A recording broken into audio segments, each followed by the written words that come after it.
Bonjour tout le monde, donc bienvenue dans la chaîne Le Guide des Maths Sup.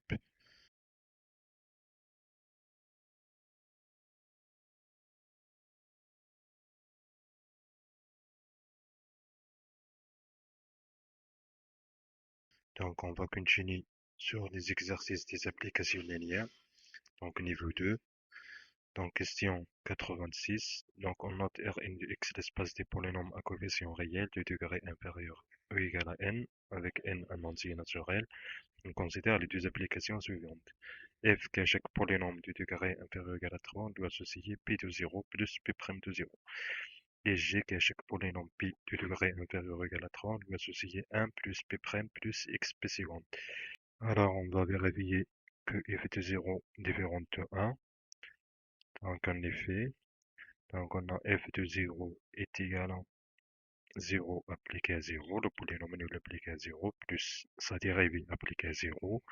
Donc c'est 0 plus 0, donc est égal à 0, donc différent de 1. Donc la réponse est fausse. Est-ce que f est une application linéaire? Oui, c'est une application linéaire, donc on va faire la démonstration. On va calculer f de lambda p plus q. Donc par définition, c'est lambda p plus q appliqué à 0, plus lambda p plus q prime appliqué à 0. Donc par définition, donc c'est lambda p de 0 plus q de 0, plus, puisque la dérivée est linéaire, donc c'est lambda p prime de 0 plus q prime de 0. Voilà. Et donc, c'est lambda facteur de P0 plus P' appliqué à 0 plus Q appliqué à 0 plus Q' appliqué à 0. Donc, c'est exactement lambda f de P, lambda f de P plus f de Q. Donc, f est une application linéaire. Donc, la réponse est vraie. On passe à la troisième assertion. Donc, est-ce que g de 0 est égal à 1? Donc, évidemment vrai. Donc, si vous calculez g de 0, donc c'est 1 plus la dérivée de 0 plus x fois la dérivée seconde de 0. Mais la dérivée de 0 et la dérivée seconde de 0 sont nulles, donc c'est exactement 1. Donc la réponse est vraie. Est-ce que g est une application linéaire? Donc, puisque g de 0 différent de 0, donc g n'est pas une application linéaire.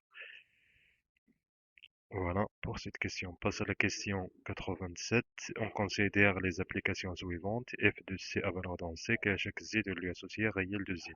Et G de C à valeur C, qu'à chaque Z de lui associer imaginaire, la partie imaginaire de Z. F est C linéaire, F est R linéaire, G est R linéaire, G est C linéaire. Donc, est-ce que l'application F est C linéaire? Donc, soit Z appartient à C moins R, c'est-à-dire un nombre complexe imaginaire pur. Alors f de i z, donc c'est un élément de R parce que f c'est la partie réelle de z, mais f de iz, donc c'est c moins R parce que c'est i fois la partie réelle. Donc c'est un imaginaire pur, donc appartient à c moins R. Bien sûr, il faut prendre z différent de 0, donc appartient à c moins R, donc elle est automatiquement différente de 0. Voilà, donc et de f de z différent de f de iz, donc f ne peut pas être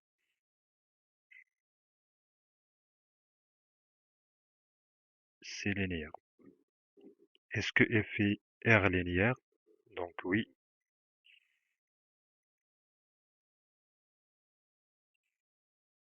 en effet, donc si vous prenez soit z appartient à c lambda réel, donc on sait que le réel de lambda z, donc c'est exactement lambda le réel de z. Donc f de lambda z est égal à lambda f de z, donc il est homogène. La même chose, il est additif parce que le réel de z plus z', c'est le réel de z plus le réel de z'.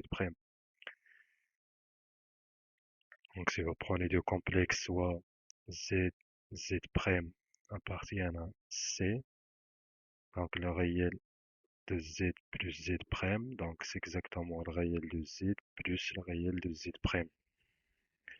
C'est facile de voir ceci, il suffit d'écrire z de forme x plus y, z prime, x prime plus y prime, et puis l'addition. Donc c'est f de z plus f de z prime. Voilà. Donc j'ai f il est R-linéaire. On passe à l'application G. Est-ce que G est R-linéaire?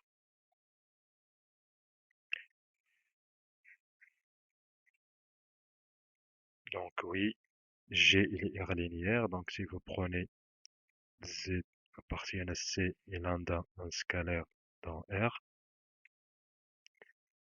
donc on a l'imaginaire de lambda Z, c'est exactement lambda imaginaire de Z. Donc c'est facile de voir ceci aussi. Vous pouvez calculer lambda facteur de x plus y. Donc c'est exactement lambda x plus et lambda y. Donc la partie imaginaire c'est lambda y et la partie imaginaire de lambda x plus y c'est lambda y. Donc c'est la même chose. Donc il est homogène et c'est clair que la partie imaginaire de z plus z prime c'est exactement la partie imaginaire de z plus la partie imaginaire de z prime. Donc elle est R-linéaire. Donc si on peut aussi voir ceci en exprimant z comme x plus y, z prime comme x prime plus y prime. Donc l'addition sera exactement x plus x prime plus y facteur de y plus y prime.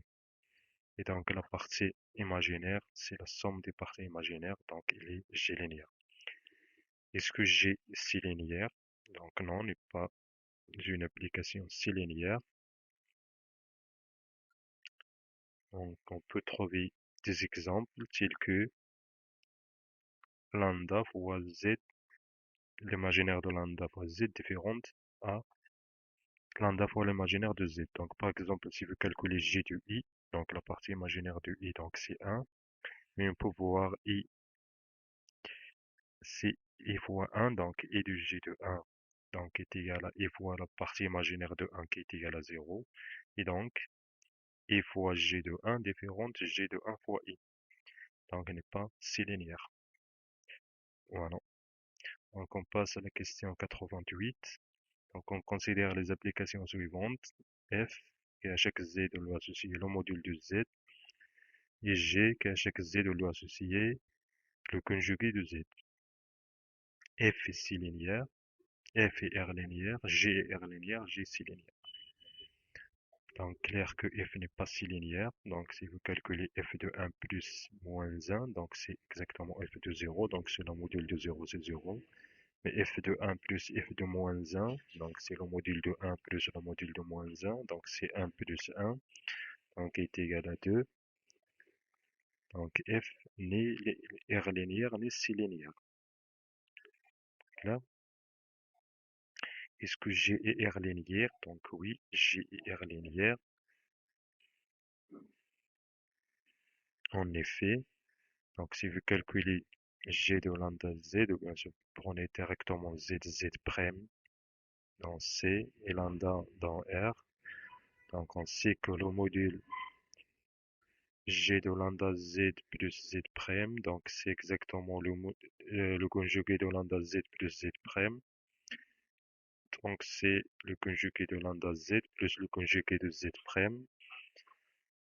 Donc est égal à lambda fois le conjugué de Z plus le conjugué de Z prime. Voilà, donc c'est exactement lambda G de Z plus G de Z prime. Donc il est R linéaire. Est-ce que G est si linéaire? Donc évidemment non, n'est pas si linéaire parce que le conjugué de lambda Z, c'est lambda partie NSC imaginaire pure différente à lambda fois la partie imaginaire de Z. Donc si vous calculez par exemple G de I facteur de 2 plus I, donc c'est exactement G de I moins 1, donc est égal à G de moins 1 plus 2I. Donc c'est le conjugué de moins 1 plus 2I par la définition de G, donc c'est moins 1 moins 2I. Par contre, si vous calculez G de 2 plus I, Donc c'est i fois le conjugué de 2 plus i. Donc c'est i fois 2 moins i. Et donc c'est 2i plus 1. Voilà pour cette vidéo. Bon courage à tous et à la prochaine vidéo, Inch'Allah.